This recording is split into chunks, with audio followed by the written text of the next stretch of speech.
Kasih karunia dan damai sejahtera dari Allah Bapa dan dari anaknya Tuhan Yesus Kristus menyertai kamu sekalian. Amin. Firman Tuhan yang menyapa kita hari Rabu tanggal 26 Februari diambil dari Lukas 6 ayat 27 sampai 28. Tetapi kepada kami yang mendengarkan aku berkata, kasihilah musuhmu, berbuatlah baik kepada orang yang membenci kamu, mintalah berkat bagi orang yang mengutuk kamu, berdoalah bagi orang yang mencaci kamu. Demikian firman Tuhan. Bapak, Ibu, dan Saudara yang terkasih, salah satu ajaran dari Tuhan kita Yesus Kristus yang paling sulit untuk dilakukan tetapi sangat mudah untuk dimengerti adalah bagaimana mengasihi musuh. Itu mengapa pada minggu Seksagesima kita diingatkan bagaimana kita mengasihi musuh kita. Ini hal yang benar-benar sulit untuk dilakukan, karena ketika hati sudah geram, hati sudah sakit, hati sudah panas, sangat sulit untuk mengasihi musuh. Jangankan mengasihi, untuk berbicara saja mungkin kita sulit. Tetapi Tuhan Yesus secara gamblang ingin mengingatkan kepada kita bagaimana sebenarnya mengasihi musuh. Bapak, Ibu, dan Saudara terkasih, ketika Tuhan Yesus mengatakan kasihilah musuhmu, bukan berarti kita memeluk dan mencium musuh tersebut, bukan.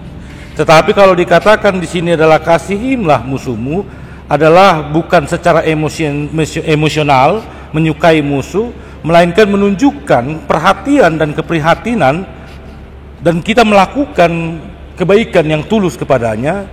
Sebab dengan kita melakukan itu, kita mendoakan dia, siapa tahu ada perubahan di dalam hidupnya. Ada orang pintar yang mengatakan bahwa, bahkan para teolog juga mengatakan, ketika dikatakan ada orang yang bersalah, kita bukan membenci orangnya, tetapi kita membenci kelakuannya. Artinya kita mencoba mengasihi kepribadian orang yang telah berbuat salah, kita mendoakannya supaya dia kembali ke jalan yang baik. Tetapi ketika kita sudah membenci orangnya, maka dia akan larut di dalam kesalahannya. Tetapi ketika dikatakan mintalah berkat bagi orang yang mengutuk kamu, yang ingin dikatakan di sini adalah ketika seandainya kita mengalami sakit hati, kalau kita melihat ada orang yang tidak kita sukai, pasti kita akan berusaha untuk tidak bertemu dengan orang itu.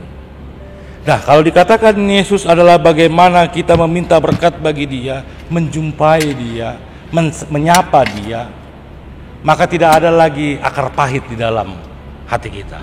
Ini mengurangi akar pahit, ini mengurangi rasa sakit di dalam hati. Kita yang membenci tetapi kita yang sakit. Ketika kita berusaha untuk mengasihi musuh, kita berusaha untuk menghilangkan akar pahit itu, dan kita memperpanjang umur kita. Jikalau ada akar pahit atau kebencian di dalam hati kita, apapun yang dilakukan orang itu yang baik, pasti kita akan membencinya. Padahal tanpa kita sadari, kita pun sebenarnya juga memiliki kekurangan. Sebenarnya dengan kata mengasihi musuh, Yesus ingin mengingatkan bahwa kita juga introspeksi diri. Ternyata kita mungkin pernah menyakiti orang lain. Nah, dengan kita mengasihi musuh, kita mengurangi musuh, kita membenarkan diri kita dan bahkan menghilangkan akar pahit sehingga kita tidak jatuh di dalam dosa. Yesus bukan mengajarkan tidak boleh emosi, tidak boleh marah, bukan. Tetapi ketika marah itu yang berlebihan, itu mengakibatkan kita menjadi jatuh ke dalam dosa. Maka Yesus mengingatkan kita, doakanlah kesalahannya, ampunilah kesalahannya. Sebab kalau orang jahat saja melakukan yang baik kepada sesamanya, siapakah sesama kita? Maka Yesus benar-benar mengingatkan untuk menghilangkan rasa sakit di dalam hati kita. Cara paling ampuh adalah mendoakan dan tidak membenci orangnya. Amin. Kita berdoa.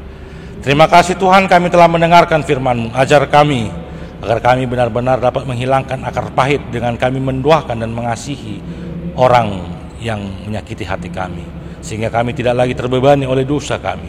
Ajar kami ya Tuhan, agar kami mampu melakukan itu, karena kami tahu itu adalah hal yang paling sulit untuk kami lakukan. Di dalam nama anak-Mu Tuhan Yesus Kristus kami berdoa dan mengucap syukur. Amin. Selamat beraktivitas Bapak Ibu. Tuhan Yesus memberkati.